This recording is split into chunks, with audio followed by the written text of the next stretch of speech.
Welcome to Rock That Relationship, a podcast about all things relationship with Corey and Tracy. Now let's get real and start creating relationships that rock.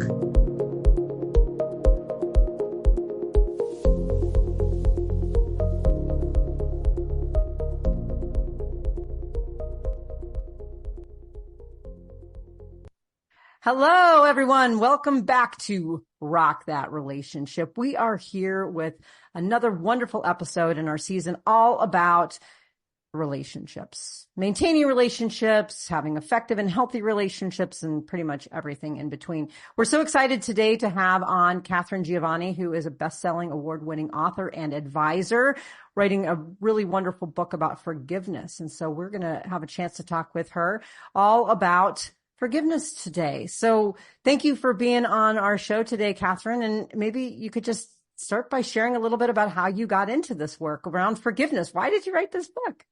Well, first, thank you for having me. I appreciate it. Absolutely. The only way I can talk about how I got into it is to take you back to the beginning. It was the 8th grade. My parents were getting a massively ugly divorce with all the bells and whistles. And I come from a very dysfunctional background filled with alcohol. And I was getting bullied in school and tried to commit suicide. So I went through my teenage years. I did have one good friend who is now a surgeon today, and I was the first life she ever saved. Still friends today. Wow. But I went through my teens angry, the typical angry teenager. And then I went into my 20s and I was still angry. And then at 29, my mother died. And she got sober 3 years before she died. So we got an opportunity to forgive each other and make friends. But I only had 3 years with her. And then she died. And I looked at my life and I thought, I can't do this. I can't keep walking around with hatred and anger at all these people. So I started to forgive. So, and it was kind of made me feel better. And it wasn't until, maybe I'm a slow learner, but it wasn't really until I hit my 50s that I finally figured out that forgiveness was actually helping me feel better. I was feeling better. My career was, taking off better. The clients were flowing and the world looked a little bit brighter. So I kept going. And then in my 60s, seriously dating myself now, but now I've really figured out what the special sauce to it is. And one of the special sauces is you don't have to forgive the unforgivable. I'm the only one that will ever tell you that. Sometimes it's not even appropriate. But if you use the forgiveness matrix tool in my book, there's other things that you can forgive. You mean other things you can forgive surrounding an unforgivable act? There's other things in your life you can forgive. For example, I'll have you create a list of people, places, and things. I did say places and things that you can forgive. And I want you to do it on a 10 scale, 10 being the most unforgivable act. And it could be something horrible. Your 10 could be yourself too, but it could be something. And that's why people don't want to forgive, because when I talk about forgiveness, they say, oh, no, they'll either run because they're thinking of their number 10 person, or they're saying, oh, well, I forgave them. All right, I'm sure you did forgive them. Well, let's try doing it again, because they usually have a little anger. And some people have a nasty habit of not staying forgiven. And sometimes you live with these people. And they're going to continue. You're in a relationship with them and they're going to continue to piss you off. So I suggest to everybody, they start with their 1s and they go all the way to 10. For example, I forgave 1974. The whole year. I just forgave it. It was an awful year. That's the year I tried to commit suicide and I was getting bullied. And I sat there and I thought, okay, when I was writing my list, 1974 came out. So I forgave the whole year. And here's the special sauce to forgiveness. What everybody everybody thinks I say I forgive you and it's good. Okay, well, there's another step involved. And also when you get angry, people think, well, I get angry and it dissipates into the air and it kind of goes away. Well, it kind of doesn't. It stays in your energy field, the anger. Albert Einstein proved that energy is neither created nor destroyed. It just transitions into a different form. So taking that into account, by the time I hit my 30s, I was a walking thundercloud. How can you see new relationships or opportunities if you're walking around in an anger cloud? That's where forgiveness comes in, because it's going to dissipate the cloud. What do you do about the anger that, like for the unforgivable, how do you manage that anger? Is there a way to dissipate that maybe differently? There is. If you can't forgive the unforgivable, and I had a couple number 10s myself, I'm only human. There's other things you can forgive. You can forgive the house where it happened. You can forgive the street where you lived. You can forgive the chair in the room. You can forgive the energy around the entire situation. You can forgive yourself for any role you may or may not have played. There's always something else you can forgive. Forgiveness is like an onion. It may or may not work on the first pass, especially if you're talking about an 8, a 9, or a 10. So it's like an onion. You're going to kind of have to peel back the layers piece by piece until you can get it down to a forgivable layer. There's always something you can forgive, but you can forgive places and things because, as Einstein proved, there's energy around everything, and you can forgive the other objects. So when you're writing your lists, don't be surprised if you write something weird like a little red wagon, like my friend Katie did. She didn't remember a little red wagon, but there it was in her list. So she forgave the darn thing because she figured, okay, I guess I got angry at it at some point. So she forgave the little red wagon. But you're going to start to feel better. Your health is going to improve. You're going to start tasting food better. Coffee's going to smell better. You're going to be seeing new opportunities. That perfect relationship that you've been chasing for so long is probably going to walk into your life. Why? Because now you can see it coming. Before, you were so wrapped up in anger, you couldn't see it. Now you can. Well, it's interesting. I've always thought of like bitterness or anger, people holding on to that. It creates, like, I think there's a link to cancer or other serious diseases, right? Like, because it's just something that's like tied up inside of you. And I've seen that it's like, if you feed that bitterness, those are the people I've seen get, I mean, it's not always the case, but you know, it seems like it really can lead to serious health issues. It does. Cancer survivor here. Do you think, I mean, we don't know for sure where that comes from, but you're saying, and like, if you let go of that, you get this lightness and you can see things. It's like a lifting a veil of, I mean, is anger and depression, or anger and like a poor outlook on life, I mean, they must be connected, right? Like, they are. Stress kills. Anger is stressful, and stress is toxic, and it kills. There was a Japanese researcher. I have a chapter in there with a couple of scientific studies to back myself up for the science people in the audience. And there was a Japanese researcher who did a study on water molecules. And he had 2 containers. You could look it up on the internet. And I'm kind of paraphrasing and doing this by memory. But one container of water, he said nice things to it. He did nice things to it. I mean, that kind of thing. And then the other container of water, he blasted with horrible music. He blasted it with negativity and swear words, and he gave it everything he got. When he put it under a microscope, the water molecules that got blasted had these nasty, dark crystal forms. You can see the pictures on the internet. They're really kind of ugly. And the water that was given love has these beautiful snowflake kind of formations. The human body is 98% water. So imagine what anger does to the human body. And those nasty crystalline forms are toxic and make you sick. Does it cause cancer? Maybe. Does it give you every Tom, Dick, and Harry flu bug that comes down the pike? Yeah. Does it give you bad stomach issues? Yeah. Yes, it does. I'm one of them. I got cancer. I had bad stomach issues. And since I've started the forgiveness issue, it's not that I don't get sick. I did catch the flu, a couple months back, but I feel better.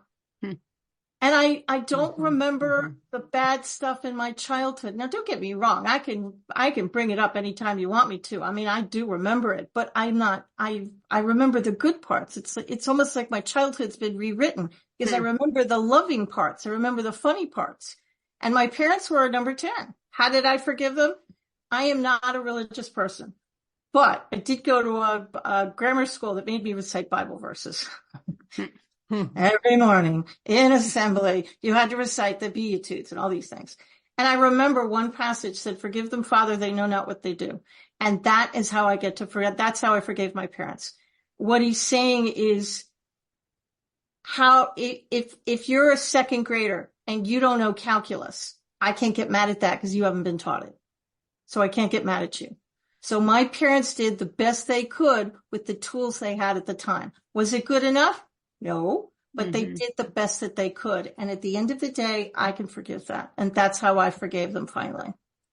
Took a few mental gymnastics include, but yeah, that's eventually how I got to it. I love that story too, because you're talking about how they were number 10, right? They were unforgivable. They were.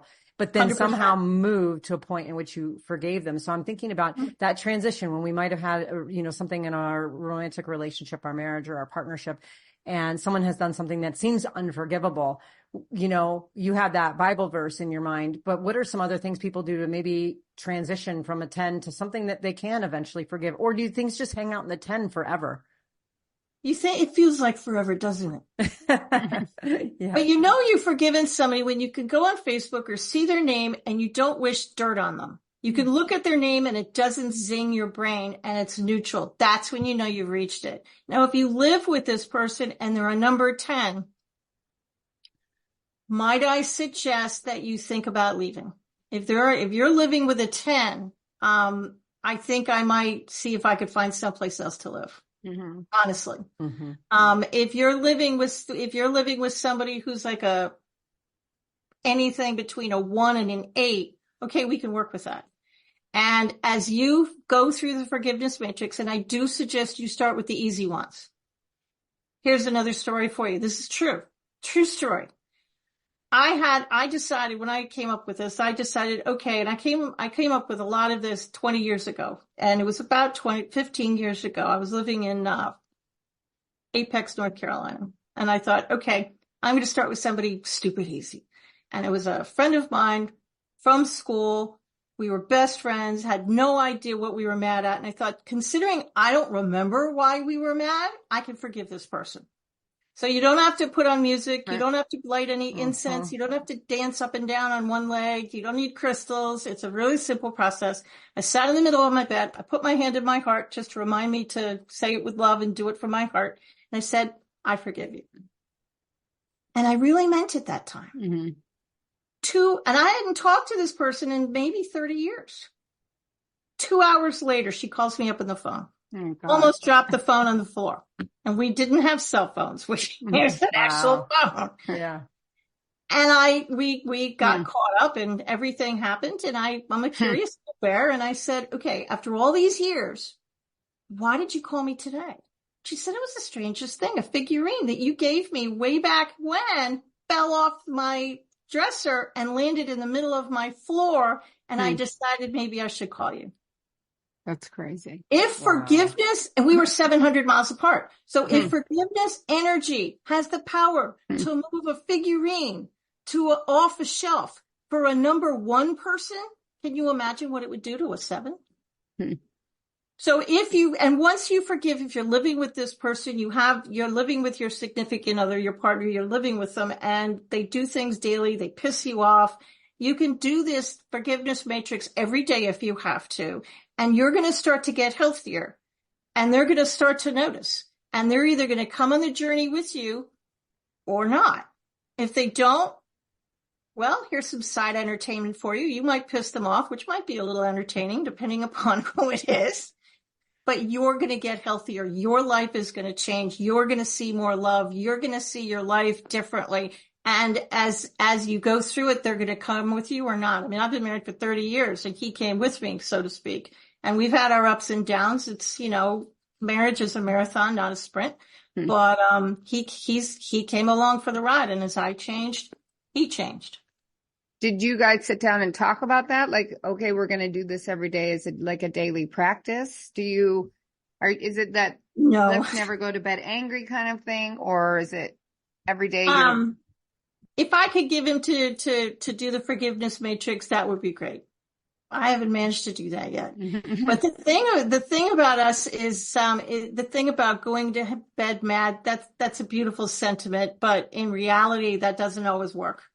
One of the things he's done, and this is just him, Ron is always the one that apologizes first, no matter if I'm right or wrong. He always apologizes first. And then I come around and think, okay, that was my fault, my bad, or he comes around and we'll sit down and we'll talk about it. So if you're in a relationship, one of you, may I suggest, with all the love in my heart, needs to fall on your sword and then have the conversation. Mm-hmm.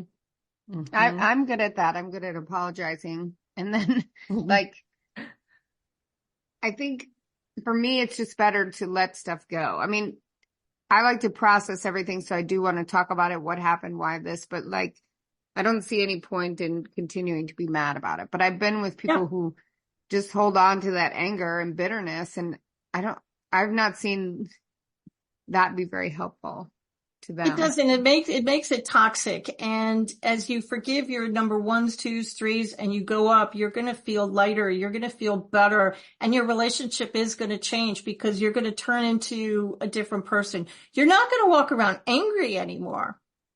Anger is horrible. I'm holding a glass in front of me.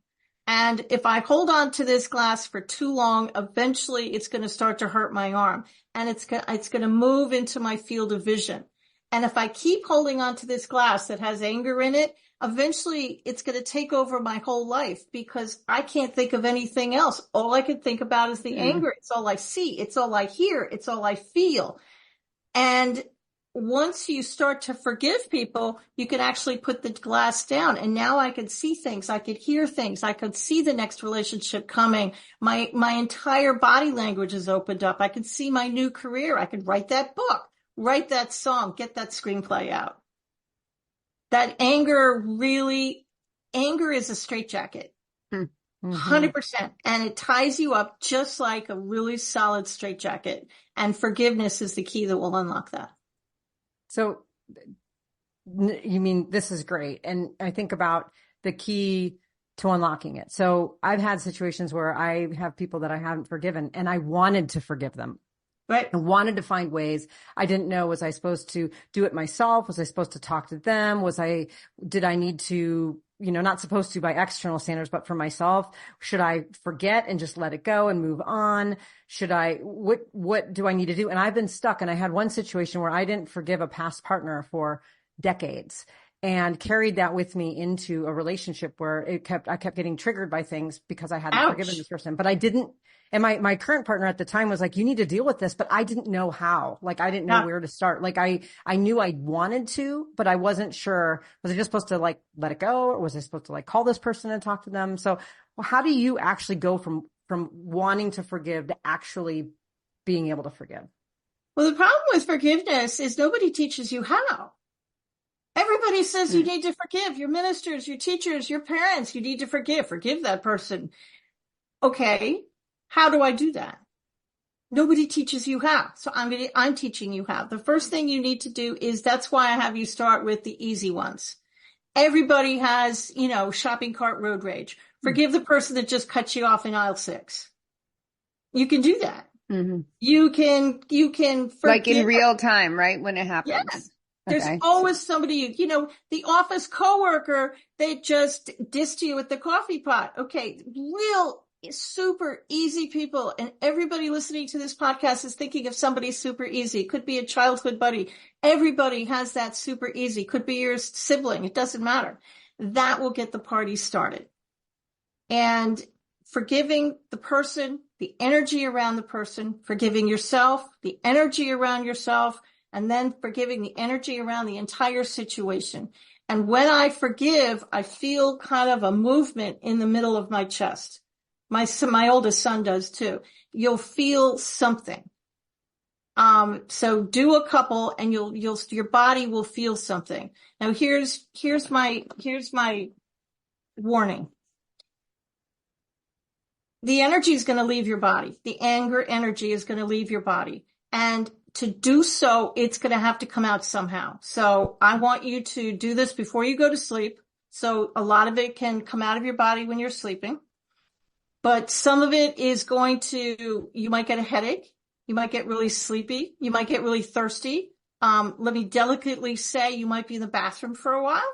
This is all normal. You do not have the stomach flu. This is your body just clearing it. Don't do more than 10 to 12 at a time. I did more than 10, 12 at a time because I'm kind of an overachiever. So I did like 50 of them. I made my list and I blasted through the entire list and spent the next 3 days in bed with what everybody thought was a stomach flu. It was not the stomach flu. It was my body trying to get rid of all of that anger energy that I had stored up for decades. And it literally made me sick. So do 10 at a time. Start with the ones. Go and work your way up the list. And by the time you get to the 8s, 9s, and 10s, your body, you'll be used to it. Now, that being said, do you have to forgive the unforgivable? No, you don't. It may not be appropriate. Can you forgive and forget? Yes, you can.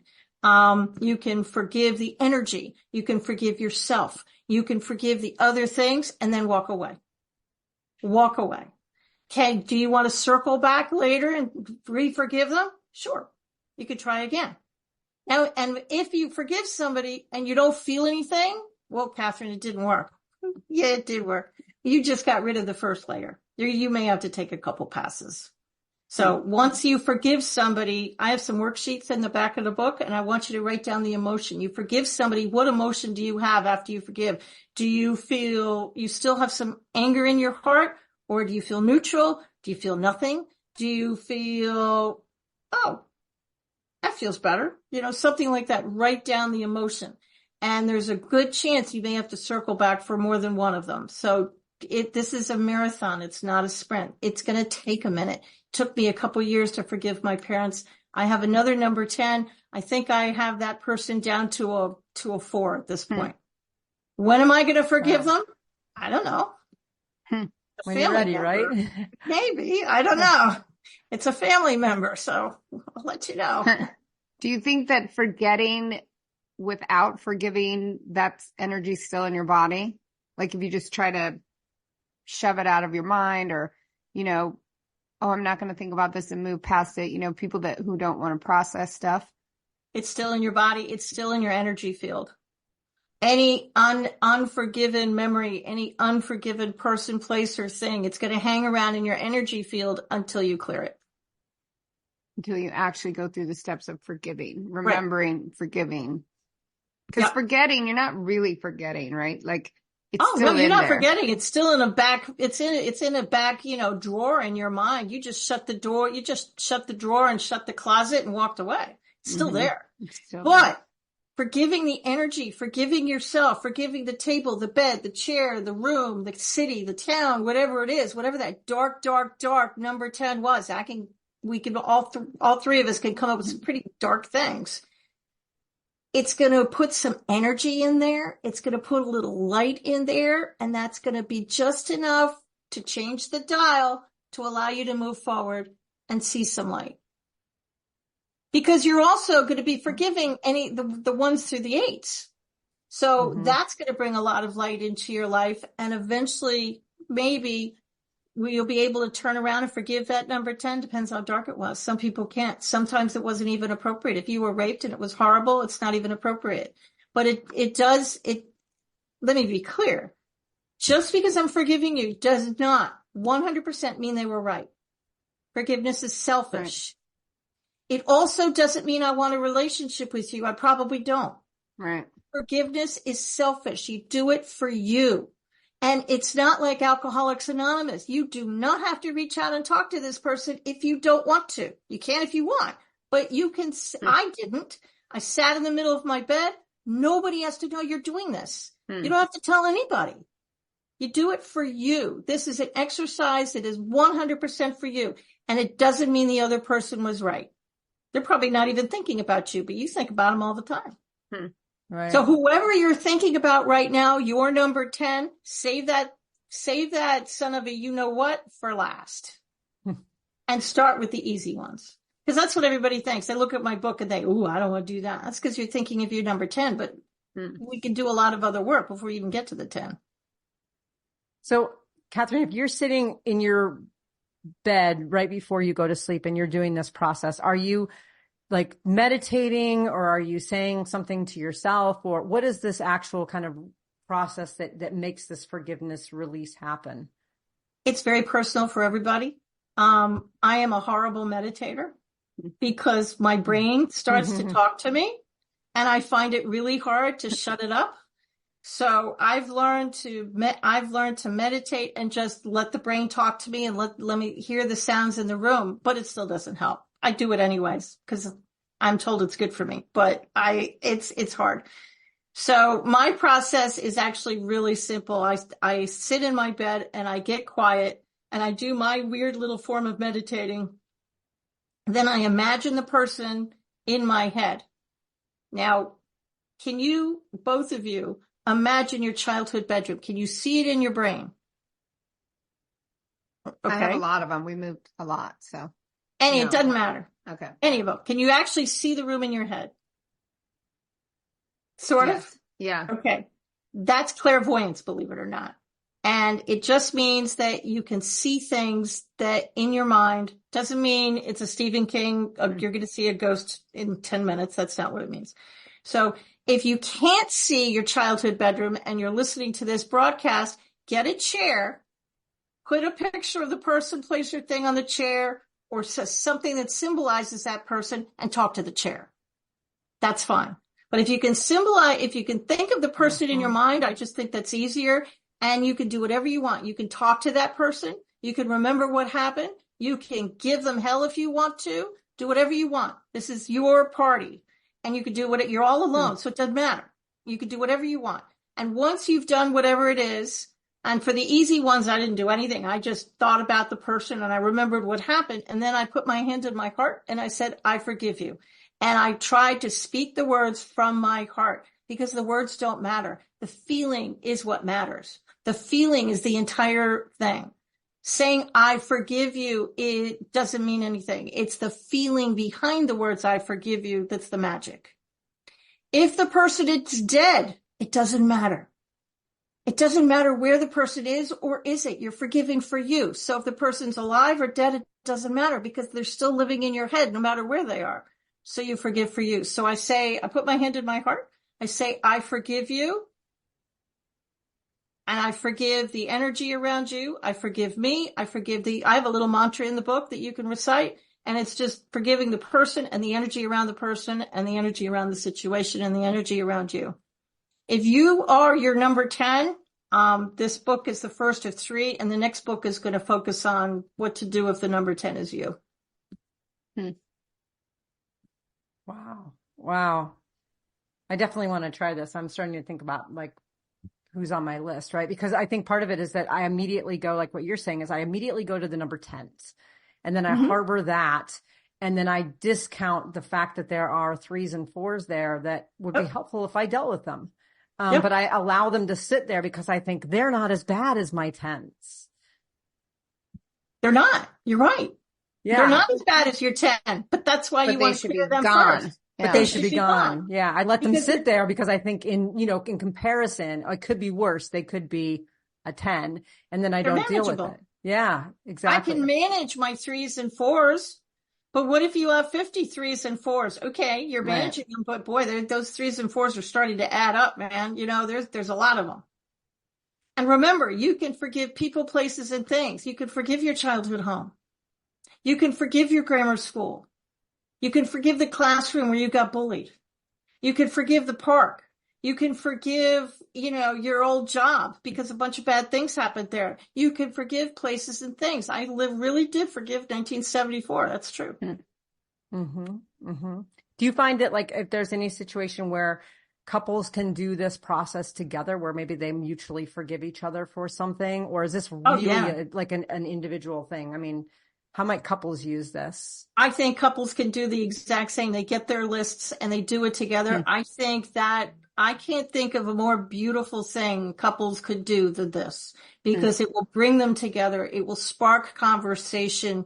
and it will get them into a real healing place. And the energy of the forgiveness is going to literally bring them to make them one person. I can't think of a more beautiful energy than that. So if you can, if you're not married to somebody who, like me, who's very stubborn, if you can do something like that, I can't think of anything more beautiful.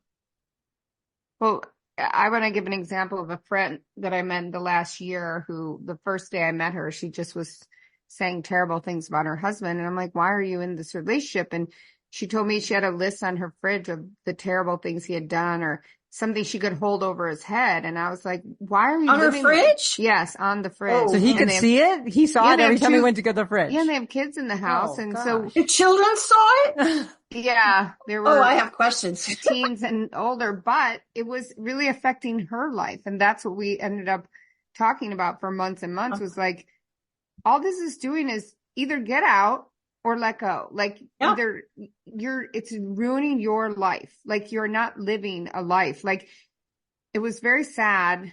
I saw it and it was so clear, the physical effect, the mental effect it had on her. And just holding that, I can't imagine the first meeting someone and the first thing I talk about is how horrible my partner is, you know? And it's like, that's just ruining your own life. Like if you're so mad at that person, right, either forgive them or move on. Like you said, move out because that person doesn't care, but your life sucks. And think about their children who go to the refrigerator to get a glass of milk and see that about their father every single solitary day. Yep. Exactly. So she's sabotaging her life, her kids' life, and kids are smart. You can think you're hiding things from your kids because you're not fighting in front of them. You're not. I'm a child of divorce. I'm the poster child for it. And I turned into the character of the typical angry person. And my posture is pretty bad. You can't see it because I'm looking at you frontwards. Right. But it's because of the anger from years of anger. It kind of made my spine curve a little bit. It's physical. It's going to hurt you in some way. And I know you love your kids. Right. And if you love the person, okay, first thing, please take down that sign off the fridge.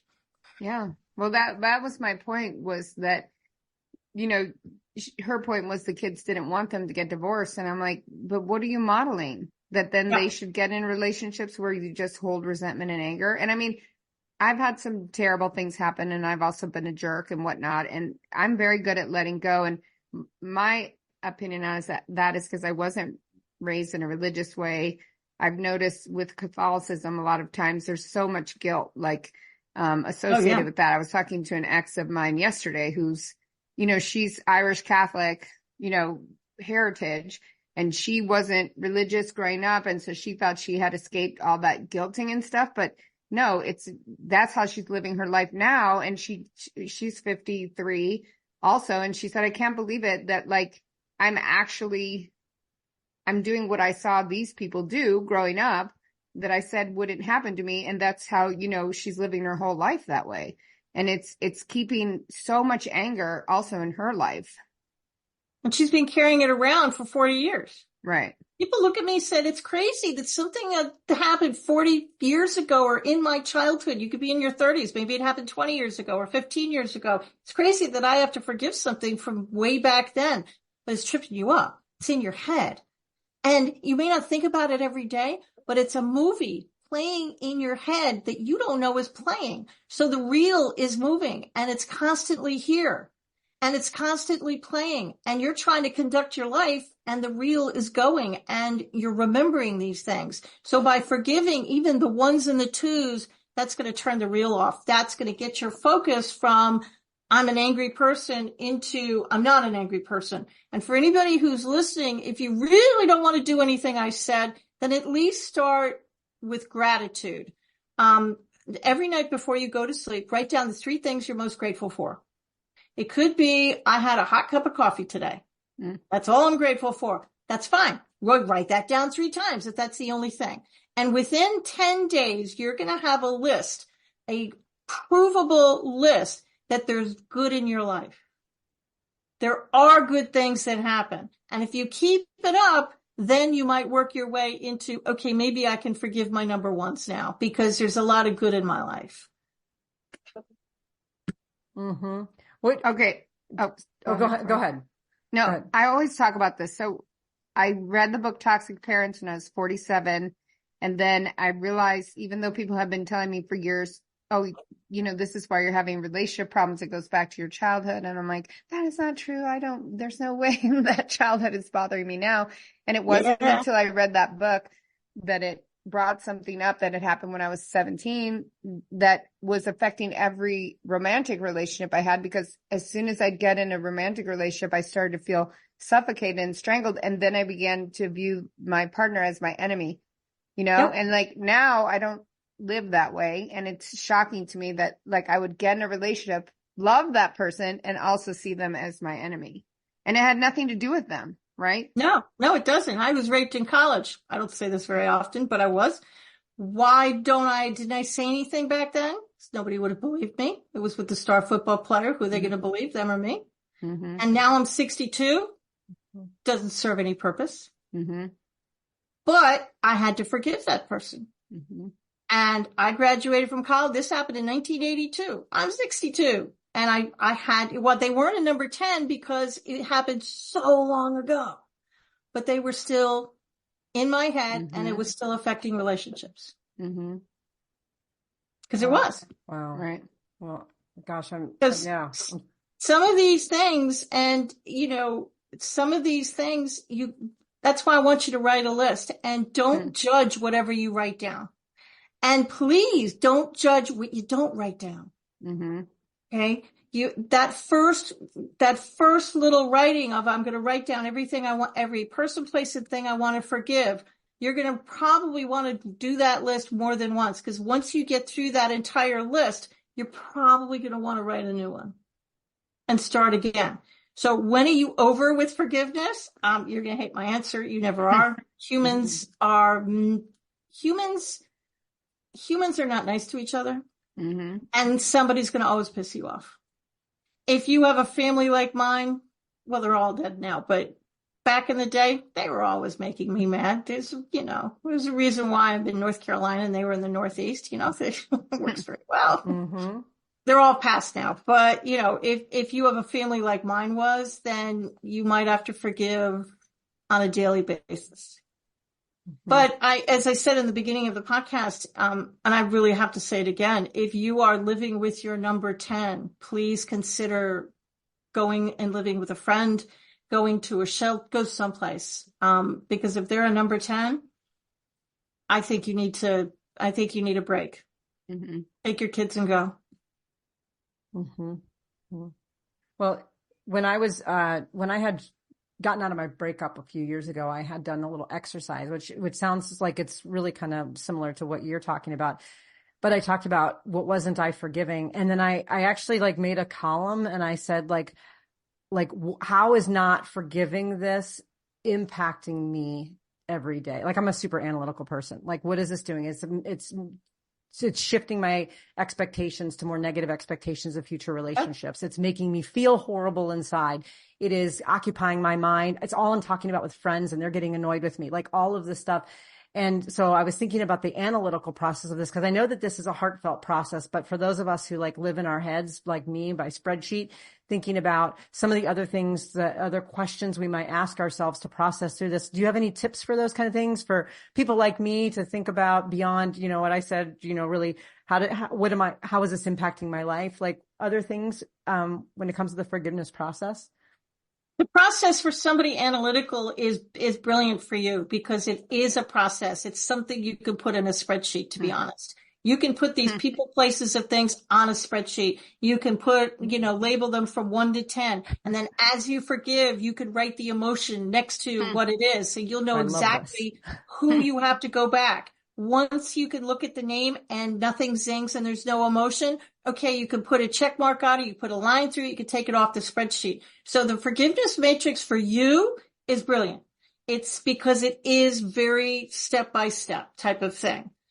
It's perfect. So when I suggest for somebody like you, I don't suggest this to everybody, but if you're that analytical, make it into an Excel spreadsheet. Oh, she will. She'll have it done this afternoon. Turn it into an Excel spreadsheet. Yeah. Yeah. And I think that's going to really, really help you. And then just don't try and skip from 1 to 6 to 10. Go from 1s to 2s. Now remember, you can have more than 1. You can have 5 5s. You don't have to, it's not, I can only have a 1, 2, 3, 4. You can have 50 number 1s if you wanted to. So make your list and then start going through the easier ones first. Right. And then I want you to pick your list apart. I want you to put it in 3 groups. 1 to 3, 4 to 7, 8 to 10. You start with group 1, go to group 2. Group 3 is a bear. You might want to wait until you finish all the other ones first. If you're never ready to go to group 3, that's fine too. Well, everything is correct in cleared out some other energy in your life anyway, right? So even if you have some group 3s or 10s hanging out there, at least you've gotten rid of a lot of the junk and you know how to do it. So my fear of forgiving, the group 3s up, 8 and above is like that maybe this person would reach out to you. And I, there's some people that I wouldn't want to have a relationship with going forward, even though I'm, they're a close relative, but I don't want any bad negative energy anymore, but I also don't want to have them reach out to me or try and have a kumbaya moment. You don't have to answer the email, the text message, or the phone. I think today they call it ghosting. Mm-hmm. Back in the day, we just said we were going to ignore you. Don't pick up the phone. But I suggest just don't engage. If you really don't want a relationship with this person, don't engage. So, and for me personally, I've done a lot of therapy around that with family members. So I feel good about it. But let's say you said earlier, like you had 3 years with your mom, right? After she got sober. I did. Was that good for you? Like what if you had not responded to her? What if you had forgiven her, but then just didn't engage with her? Like, how do you see the difference? Like, are you glad that you had that 3 years, or is there any part of you that's like irritated that you let her back in your life? No, I was glad I had the 3 years because my mother took it like a champ, and she died of cancer at the end, but she took it like a champ and she apologized for everything. And I apologized for everything. And the only reason I had 3 good years with her is because she finally got sober and went to rehab. So when she came out of rehab, she apologized and we had a conversation and it cleared the entire palette. So I was very grateful that I got 3 very sober years with her. She turned out to be a very funny person. She was fun to be with. She was smart. She was pretty. And who knew that the drunk that I grew up with could be like that? So it was like a breath of fresh air for me. So that situation was different. I'm very grateful I had the 3 years. Kind of irritated. I only had 3 years, but not everybody gets the 3 years. So I feel very blessed. But that's what we've talked about before on the podcast, Corey, like where we say, look at what they're doing with like the best intention that, okay, they have the best intention. They're doing the best they can. And that makes you less angry.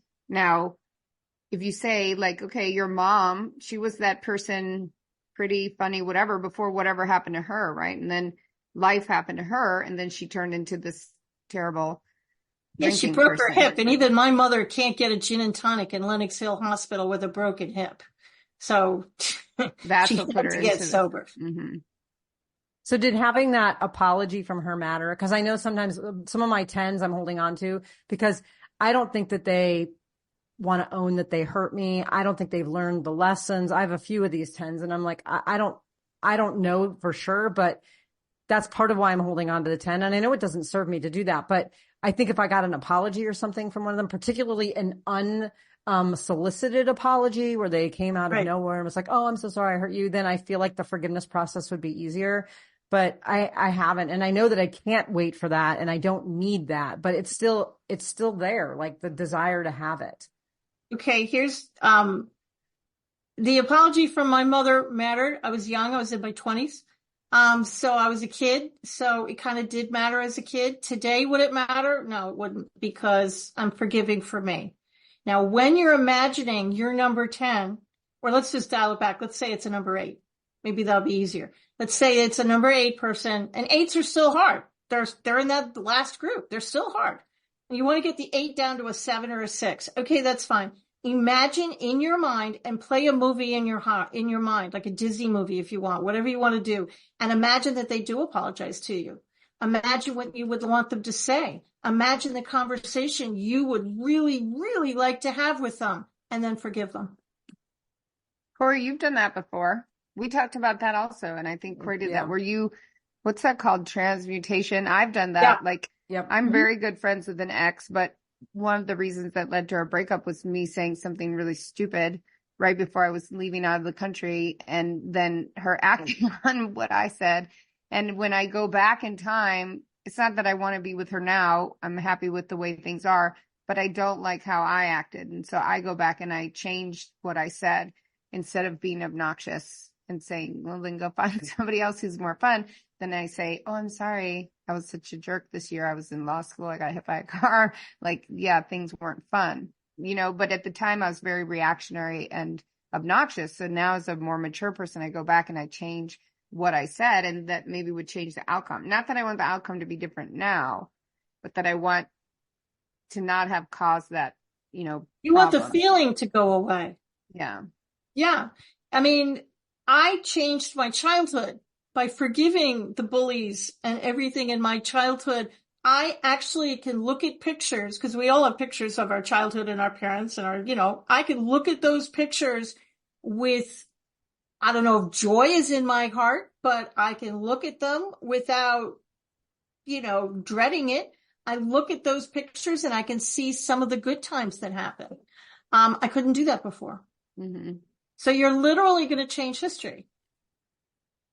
Yeah. And if there weren't any good times in your childhood, because I know some people that just didn't have any good times, then you're going to look back and it's just going to be neutral and you're not going to think about it anymore. Okay, Katharine, I don't want to forgive them because I don't want to go into the memory because I don't want to think about it anymore. Okay. By forgiving them and diving back into that memory and changing it means you're never going to have to go into that memory ever again. You go in one last time and you get rid of all of it, and then you can move on with a clean slate. So you never have to go back there. Right. Like you're not stuffing it down. I mean, that's the thing. No. People brush it under the rug, that, all the different cliches for that. And then it comes. No, you're lifting you're lifting the rug and you're throwing the whole rug out. Yeah. In fact, you might throw out the whole room, to be honest, but. Well, and at some point that's just a choice that we have to make, right? I think there's a doctor who was in the Holocaust. She's a psychologist. I don't know if you know her. Edith, I think is her name. I've heard of her. Yes, I do know her. I can't think of her name. Her book is called The Choice, I think. The Choice, yeah. And it's a choice to be happy, and right. And part of that is forgiving. And she had to forgive some horrific things. And yes, she's not excusing what happened by anybody, but she had to decide, with her whole family being killed, she and her sister were the only ones left. And they had a chance at life. And she's like, I'm not going to be living unless I let go of this stuff, right? Because it's just eating her, crushing her soul. To anybody who's really, really angry, I ask one question. What is joy? Do you have any joy and fun in your life? And 8 out of 10 of them look at me and say, I can't answer the question. Wow. And that's because they just can't let themselves feel that. And some people use their dysfunction as armor. I am a survivor. I did it for years. I am a survivor and this is my story. And they use their story and they spin the story funny, but they're a survivor. It built me. It turned me into who I am today. Well, okay. Yes, it did. You survived. And it was very courageous that you survived, because it was. But now you have to create a new person. And that's very scary, because who are you without your story? Mm-hmm. Well, I don't know who I am. I don't know what joy is. I don't know what love is. I don't know if I've ever had it. That's how a lot of people think. But that's the scary part. Picking up this book and saying, okay, I'm going to go into the 2.0 version of myself. I'm going to level up like a gamer. It's time to level up.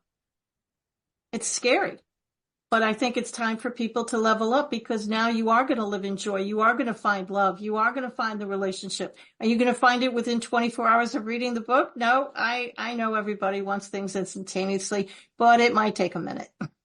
And if you do it together in a relationship, or even if you're one person in the relationship, it's just going to make the relationship better. And I think that 100%. That like freaks people out too. I don't know, vulnerability, or, you know, you try and it's not going to work out or whatever. But no matter what, if you start doing this work, your romantic relationship, your friendship relationships, it will just improve the quality, right? I mean, I think your everyday quality will get better. But even if you end up breaking up with this person, think of what you did for this person. You changed their life. You helped them get rid of their childhood trauma or their teenage trauma or their last ex who they've been hanging. It doesn't matter. Think of the energy you're going to shift in this person. What a beautiful gift. Wow. Okay. Expound before we close. Can you just say that again? Because sometimes we think of a relationship as you have to be together forever, right? And then sometimes we're not together with that person forever. But if we have this positive effect, if we open that up, say that again. Say it all again. Many relationships are kind of like the ocean. And some relationships bring you into the shore and you stay there forever. And some relationships come in and then they go out with the tide. But while they're in, imagine how beautiful it is to be able to help somebody and shift the energy in them so they can become their authentic self, so they can become the person they were always meant to be, losing the anger. Do you think they were meant to be a little walking ball, a thundercloud? No, they're meant to do something. They're meant to be something. And even if your relationship doesn't last, you were the one, the guiding force that got them to move the energy so they could become who they were always meant to be. And if you're meant to be in their life, that's brilliant. And if you weren't meant to be in their life, pat yourself on the back and watch the butterfly leave because you did that. And you've done it for yourself then if you're doing this and work. You've done it for yourself. I stand by what I said. I can't think of anything more loving than to do the forgiveness matrix as a couple. This is awesome. I can't wait to read the book. Me too. Well, this has been fantastic, Katharine. Thank you so much for being here and for sharing all this great wisdom with us. I know our listeners are going to want to find out more about you, where to find you, what's next on the horizon when it comes to this forgiveness work. I think you alluded to maybe another book coming out. Tell us what's going on in your future around this work. When I wrote this book, I handed it to my editor, who's also a very, very close friend of mine. And Katie gave it back to me and she said, "You've written 3 books." She chopped it into 3. I said, okay. So book 2 I'm working on right now, and we'll see if there'll be a book 3. I'm kind of thinking it might be 2 books, but we'll see how it plays out. If you'd like to buy the book, it's called The Ultimate Path to Forgiveness, Unlocking Your Power. You can go to my website, which is KatharineGiovanni.com. Katharine is spelled really weird. Katharine. Thanks, Mom. Giovanni.com. You can also go on Amazon. It's on there. And my son and I are working on producing the audiobook as we speak. So hopefully the audiobook will be out in a couple of weeks, and the ebook is also on Amazon. That's great. And do you see people, are you like a coach or anything like that? Sure. Do people, sessions with people individually? Absolutely. Just go to the website, click on services, and we can do an hour or 90-minute session, whatever you want. You want me to kind of lead you through. But do not start. Just please don't start with the number 10s. And please, with all the love in my heart, please only do 10 to 12 people at a time, because I really did make myself sick once. All right. Straight from the author's mouth, recommendations for how to best utilize this amazing tool. I can't wait to check it out. Again, Katharine, it's been an absolute pleasure having you on. And thank you so much for sharing your insight with us and all of our listeners. And until we chat again, for everyone, go out there and rock those relationships. If you liked what you heard, check out our show notes for resources from today's episode. Make sure to follow us on Facebook and Instagram under Rock That Relationship, and go to our website at rockthatrelationship.com for updated episodes and more great information. Thanks for listening. Now go rock those relationships.